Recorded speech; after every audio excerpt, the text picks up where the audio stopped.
a todos. Eu sou o Júnior Dias, eu sou formado em Educação Física, fiz especialização em Fisiologia do Exercício, estou aqui em Joinville fazendo mestrado em Saúde.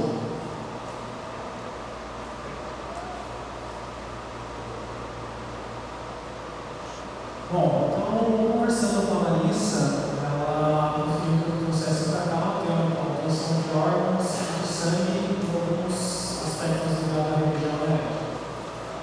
Bom, então, a primeira coisa, qualquer um pode coletar sangue? Não é toda pessoa que pode coletar sangue. Existe um pessoal que é capacitado, treinado para isso. Geralmente existem bancos de sangue ou esses bancos eles se movem até o hospital quando não tem um banco de sangue na cidade. No caso da minha cidade natal, por exemplo, não existe um banco de sangue. Então, um grupo desse banco de sangue, alguns funcionários, se deslocam até essa cidade e fazem um dia somente para coleta. Bom, quanto de sangue é retirado? Bom, a quantidade de sangue retirada é de 450 mililitros. Okay? Isso corresponde a mais ou menos 10% do sangue total que nós temos no corpo. Mas quanto tempo demora para coletar? É demorado? É rápido? A coleta em si, desde a hora que você chega até o banco de coleta, até o momento que você sai, ela leva de 45 minutos até 50 minutos, uma hora. Desde a entrevista até a parte final. Esse sangue retirado é recuperado? Por exemplo, eu doei 450 mililitros de sangue perdido. Eu doei 10%, fico 90%. Eu não vou ter 50% mais? Sim, você vai recuperar esse sangue. Em torno de um mês a um mês e meio, você já recupera completamente esse volume. Quem recebe esse sangue? Bom, quem recebe esse sangue são pessoas que sofreram algum tipo de acidente, tiveram perda de sangue, pessoas com leucemia, pessoas com anemia, pessoas com hemorragia decorrente a uma cirurgia. Bom, e o sangue ele não pode ser fabricado. Você só consegue ter um sangue de um ser vivo. Somente um ser vivo pode fornecer. Por isso a importância de se doar esse sangue. Bom, e aqui para quem não viu ainda, a coleta de sangue ela é feita nessas bolsas, tá? E todo o local é extremamente esterilizado, um local limpo, seguro. Se tiver algum problema decorrente à coleta de sangue, existe um pessoal capacitado que vai dar todo o suporte para esse doador. Okay? Bom, segundo o EMOSC, que é o banco de sangue daqui de Joinville e Santa Catarina, alguns requisitos para se doar são entre 18 e 67 anos, okay? Menores podem doar sangue sem problema nenhum, desde que acompanhados de um pai responsável e autorizados legalmente. Okay? O limite de idade para a primeira doação é de 60 anos, então aqueles que estão aqui que têm até 60 anos nunca doaram, vocês podem doar. Okay? O candidato deve estar em plena capacidade física, sem nenhum arranhão, ter dormido bem, não ter ingerido nenhum tipo de álcool nas últimas 24 horas. Okay? Bom, pesar acima de 50 quilos, ter descansado bem a noite do acidente, evitar o jejum por mais de 4 horas, okay? A não ser em casos em que você vá dormir e já no outro dia você vai fazer a doação de sangue, mas mesmo assim não saia de casa sem tomar o seu cafezinho. Evitar o uso de álcool e evitar ir sozinho, sempre leve um acompanhante. De preferência não leve uma criança, leve um adulto, alguém que possa te dar suporte naquele local. Quem não pode fazer, quem está impedido de fazer a doação, são pessoas que tiveram hepatite após os 11 anos, quem possui lepra, hipertireoidismo ou tireoide de Hashimoto, okay? Doença autoimune, doença de Chagas, AIDS, problemas cardíacos. Geralmente, as As pessoas que estão impedidas são as pessoas que contraíram algum tipo de vírus 4, 5 meses anteriores à doação do sangue. Okay? Também temos o diabetes, as pessoas diabéticas, tanto do tipo 1 quanto do tipo 2, estão impedidas de doar, assim como o câncer. Utilizaram algum tipo de droga nos últimos 12 meses. Relações sexuais de risco, ou seja, relação sexual sem nenhuma proteção e troca constante de parceiros. E gestantes ou mulheres que estão amamentando crianças até 12 meses. Então, olha só, quando vocês chegam no banco para doar sangue, você é recebido pelo pessoal que fica na recepção, eles vão fazer o seu cadastro. Caso você já seja um doador, você seja um doador recorrente, eles vão somente autorizar os seus dados, endereço, telefone, quem são os seus contatos, caso haja necessidade de que eles sejam contatados, e depois a gente vai para a triagem, onde é feita a medição de peso, altura, pressão arterial, pulso, temperatura e anemia. Okay? Em seguida vem a entrevista clínica. Essa entrevista é um momento extremamente crucial pelo seguinte: é ali onde você vai tirar todas as suas dúvidas com relação à doação, com o pessoal que estará lhe atendendo, com o médico que estará lhe atendendo ou com o enfermeiro. E em seguida ele já vai fazer o questionário. É de suma importância, é muito importante mesmo que tudo que você vai falar seja verdadeiro. Confie nesse profissional. É a partir desses dados que o seu sangue vai ser utilizado ou não. Por isso, não tenham medo de falar toda a verdade para o avaliador. Okay? Bom, a coleta de sangue, como eu falei há pouco, é de 450 ml e mais ou menos 50 ml a mais. Para quê? Para que seja feito exames com esse sangue. Tem exame de anemia, alguns outros testes que pode não constar no questionário. Tá? E em seguida vem uma parte mais gostosinha, que é o lanche. Que é onde eles vão servir uma lanchinha para que vocês possam comer e também fazer injeção de líquido por conta do volume indicado do nosso corpo. Ok? Bom, depois disso, eles têm até 8 horas para processar esse sangue. Esse sangue é dividido em 3. Primeiro eles pegam os glóbulos vermelhos e vão separar. Esses glóbulos vermelhos eles são destinados às pessoas que têm anemia. O plasma ele é para as pessoas que estão com algum problema hemorrágico e ele vai para a indústria também, parte dele vai para a indústria para que sejam fabricados fatores de coagulação. Estes dois são os que mais tempo de validade têm, eles levam até 12 meses de validade. Já os glóbulos vermelhos eles têm até 5 a 7 dias de validade. Tá? No caso das plaquetas é para quem está com sangramento ou para quem está fazendo quimioterapia. No caso das plaquetas já é um pouquinho mais de tempo. O tempo de validade dele é de 5 dias até 28 dias. Tudo vai depender de acordo com o armazenamento e como foi o transporte desse material. Bom, doação de sangue para quem doa só alguns minutos, para quem recebe é uma vida inteira. É um pequeno gesto que muda a vida de muita gente. E realmente muda. Existem muitos casos expostos na internet de pessoas que tiveram as suas vidas realmente salvas por conta de meio litro de sangue. Agora, recentemente, nós temos o caso do Reinaldo Giannichini, não tem? Está fazendo tratamento de leucemia, se não me engano.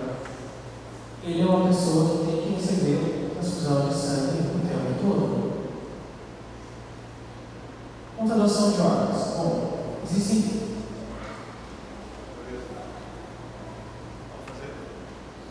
Curiosidade que eu tenho, ao fazer o exame, a pessoa vai fazer a doação de sangue primeira vez. É feito o exame de sangue, né? Se for constatada alguma doença que a impossibilita de doar sangue, essa pessoa é avisada, recebe a informação. Ela não só recebe a informação, como também ela pode receber suporte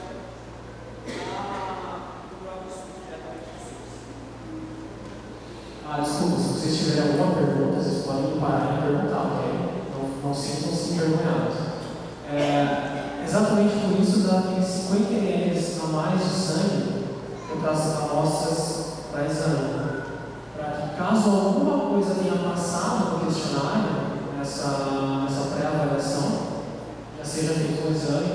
Caso dê positivo, contactar a pessoa vai até o banco de sangue, é retirada uma nova amostra, dependendo dos casos, aí espera-se um tempo maior para fazer uma nova análise, mas é feita uma nova análise antes de se realizar qualquer procedimento em seguida. Okay? Bom, então a parte mais crucial na questão de doação é a relação à doação de órgãos. Bom, existem dois tipos. Nós podemos doar órgãos enquanto estamos vivos e no pós-morte. Ok? Bom, para doar órgãos em vida é necessário, primeiro, um laudo médico de que você pode doar o órgão. O mais comum que se é doado hoje em dia é rim, um pedaço do pulmão e um pedaço do fígado. E consentimento do doador, óbvio. Em nenhum local, em todas as entidades relacionadas, todas as ordens relacionadas à doação de órgãos, inclusive a própria igreja, ela crucifica a comercialização de órgãos. Então, por isso, do consentimento do doador. E já no pós-morte, é o que existe um maior problema hoje no Brasil, não só hoje, como há, 5, 10 anos, que é a questão de avisar os seus familiares da sua intenção de doar. Se não me engano, em 96, 97, o Brasil lançou uma lei em que você tinha que carimbar a sua carteira de identidade se você era doador ou não. Tinha isso em 96, 97, não me recordo bem a data. Então, o mais importante nesses casos é vocês conscientizarem os seus familiares que logo após a sua morte, quem terá o poder de decisão se doar ou não esses órgãos são os familiares mais próximos. Isso é uma coisa legal, que mesmo vocês pensarem agora e já irem conversando com os seus familiares. Coloquem a sua posição em relação a isso, se vocês gostariam de doar ou não. Bom, em 2008, a CNBB publicou uma nota de esclarecimento. Eu coloquei apenas 2 trechos dessa nota de esclarecimento da CNBB, ou seja, Conferência Nacional dos Cristãos do Brasil. O magistério da Igreja tem se manifestado favorável à doação voluntária de órgãos. O Catecismo da Igreja Católica afirma: a doação gratuita de órgãos após a morte é legítima e pode ser meritória. Ou seja, já em 2008 eles já se posicionaram falando que quem doar sangue está fazendo bem e merece todos os méritos possíveis perante a Igreja. A encíclica Evangelii Vitae, que é um livro, ela ensina o seguinte: merece particular apreço a doação de órgãos, feita segundo normas eticamente aceitáveis, para oferecer possibilidades de saúde e de vida a doentes, por vezes já sem esperança.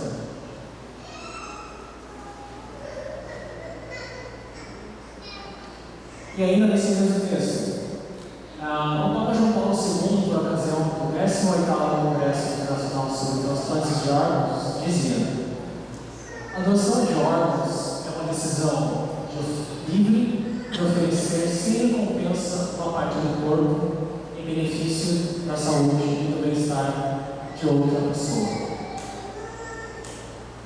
Bom, eu quero destacar aqui o seguinte: a doação de órgãos exige rigorosa observância dos princípios éticos que proíbem a provocação da morte dos doadores, a comercialização e o tráfico de órgãos. Ou seja, nós não queremos que alguém seja morto porque outra pessoa precisa de órgão. Não. Temos que ser pacientes e esperar que a pessoa tenha a chamada morte encefálica, que é quando o cérebro dessa pessoa morre. Existem alguns batimentos cardíacos que vai fazer uma sobrevida dos órgãos, mas ela já é declarada como morta. Sejam conscienciosamente respeitadas e inviolabilidade da vida e a dignidade da pessoa. A ética determina ainda que o consentimento do doador ou de sua família seja livre e consciente após ter recebido todas as informações requeridas. De novo, conta a história. Informe aos seus familiares, conversem vocês em família, discutam sobre isso. Aqui é um trecho tirado de um site que eu estava pesquisando, já não existe mais esse site, eu achei por um outro site, e diz assim: um dia o doutor determinará que meu cérebro deixou de funcionar, que basicamente minha vida cessou. Quando isso acontecer, não tentem produzir vida artificial por meio de uma máquina. Ao invés disso, deem minha visão ao homem que nunca viu o sol nascer, o rosto de um bebê, o amor nos olhos de uma mulher. Deem meu coração a uma pessoa cujo coração só causou intermináveis dores. Deem meus rins a uma pessoa que depende de uma máquina para existir, semana a semana. Peguem meu sangue, meus ossos, cada músculo e nervo de meu corpo e encontrem um meio de fazer uma criança aleijada andar. Peguem minhas células, se necessário, e usem de alguma maneira que algum dia o garoto mudo seja capaz de gritar quando seu time marcar um gol. E uma menina surda possa ouvir a chuva batendo na sua janela. Queimem o que sobrou de mim e espalhem as cinzas para o vento ajudar as folhas a nascer. Se realmente quiserem enterrar alguma coisa, que sejam minhas falhas, minhas fraquezas e todos os preconceitos contra os meus semelhantes. Deem meus pecados e minha alma a Deus. Se quiserem lembrar de mim, façam um ato bondoso ou dirijam uma palavra delicada a alguém que precise de vocês. Se vocês fizerem tudo o que estou pedindo, viverei para sempre.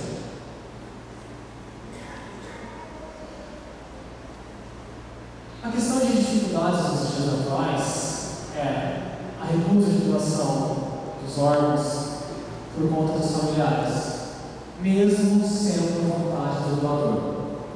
O que mais acontece nesse caso? Algumas pessoas acreditam que, quando é retirado o órgão da pessoa que acabou de falecer, a pessoa que veio a óbito, essa pessoa vai ficar deformada ou vai ter alguma coisa que vai prejudicar a estética na hora de fazer o seu tratamento, na hora de fazer o seu trabalho. Não, muito pelo contrário. Essa retirada de órgãos é feita por um cirurgião. Então ela é feita como se fosse uma cirurgia normal, igual é feita com pessoas que ainda estão vivas. A pessoa sai intacta, sem problema nenhum para fazer o seu digno sepultamento. Bom, ainda segundo João Paulo, que são os participantes do primeiro congresso da Society for Organ Sharing, e aqui eu coloquei um texto na íntegra também do João Paulo que eu achei muito interessante. Essa forma de tratamento é inseparável do ato humano de doação. Na realidade, o transplante pressupõe uma decisão anterior, explícita, livre e consciente do doador ou de qualquer que legitimamente o represente, normalmente os parentes mais próximos. É uma decisão de oferecer, sem qualquer recompensa, uma parte do corpo de qualquer pessoa para a saúde e o bem-estar de outra pessoa. Nesse sentido, o ato médico do transplante torna possível a doação do doador, aquela dádiva sincera de si que exprime o nosso chamado essencial ao amor e à comunhão. Que é o quê? O fato de nos doarmos ao próximo. Eu estava lendo que não existe amor maior ao próximo do que doar a vida ao próximo. No nosso caso seria doar os órgãos de quem já não tem mais vida. Ainda naquela questão de 1997, 1998, esse Milton Glaser, ele é coordenador de um dos hospitais das clínicas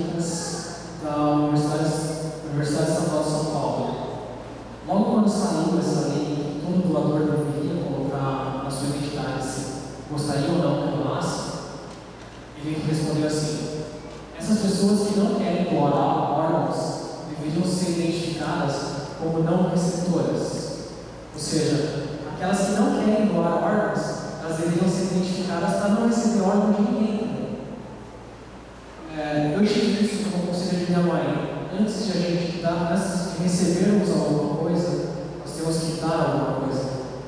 Jesus Cristo também nos fala isso. Antes de você receber a bênção de Deus, antes de você receber toda a glória de Deus, você precisa fazer alguma coisa pelo seu próximo, alguma coisa para Deus ou para Jesus. Isso cai bem. Vale a pena vocês pensarem. E ainda na Bíblia, em Marcos 10:45, está ali, ó. Vamos ler junto? O Filho do Homem não veio para ser servido, mas para servir e dar a sua vida em resgate por muitos. Bacaninha isso, né? E para finalizar, na infância, os pequenos aí, mais os menorzinhos no fundo, sempre tem um sonho de ser super-herói, não tem? Tem? Cadê os outros pequenininhos lá? Como é o nome? Oi? Você quer ser super-herói no dia? Ih, ficou com vergonha. Todo mundo quer ser super-herói quando é criança. O problema é quando nós acabamos crescendo. Nós perdemos essa vontade de ajudar, de tentar modificar o local onde nós estamos. E eu acredito que é exatamente isso que todos vocês já estão fazendo aqui. E principalmente aqueles que já vieram para cá das outras palestras ou discursos. Isso eu quero deixar para vocês. Não deixem essa chama que vocês tinham quando crianças de serem super-heróis, de salvarem vidas. Continue com isso. Obrigado.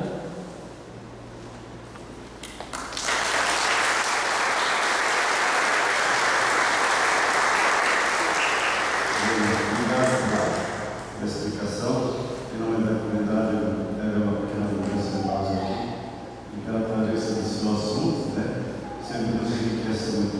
Alguém tem alguma pergunta para fazer para ele? Sim. Eu quero perguntar se ali ele não falou da doação de sangue. Quem tem vitiligo não pode doar sangue? Vitiligo. Pode. Pode? Dentro aquelas doenças que eu coloquei ali, são as que aqui em Santa Catarina não pode doar. Não, eu perguntei porque os meus filhos têm vitiligo e um até doava sangue e o outro tinha maior vontade de doar sangue, mas como eles têm vitiligo, eles não doam, porque não sei quem falou para eles se não podia doar porque eles têm vitiligo. Melhor coisa, vai no hospital, vai no banco e lá eles vão falar, pode doar sim. Lá eles informam se pode ou não pode, né? Mas achei muito interessante o final, a ligação que ele fez com a nossa espiritualidade e o porquê interessante. Porque quando nós doamos sangue, a gente não sabe para quem vai, né? Sabe? Normalmente a gente não sabe. Então é uma doação que a gente nem sabe para quem que a gente está ajudando. Quando a gente doa órgão em vida, muito mais ainda, porque a gente nem vai mais ver nada depois da morte. Já estou doando em vida, depois que eu morri, e nem sei para onde foi os órgãos que eu doei. Portanto, é uma gratuidade, é um amor puro, um amor pleno. Por isso, eu acho que foi interessante a gente se disponibilizar, as pessoas. Olha, através da minha vida, alguém pode prolongar a sua vida, pode prolongar a sua saúde, pode melhorar a sua qualidade de vida e a sua saúde. Então, a doação de um amor muito profundo, de um amor muito grande, de um amor totalmente gratuito. Né? E, às vezes, as pessoas, existem alguns preconceitos, Júlio, Quando se fala em doação de sangue, as pessoas vão dizer: ah, mas se eu for doar sangue, vou me contaminar. Gente, tire da cabeça essa história, isso não existe. Contaminação, quando você for doar sangue, não existe. Poderia existir quando você fosse receber o sangue, mas como eu disse, todo o sangue que é doado, ele é analisado antes de ir para qualquer paciente. Então, não existe isso mesmo. Muito obrigado, Júlia. Fique com Deus. Deus te abençoe. Nós vamos continuar nossa celebração, a apresentação das ofertas.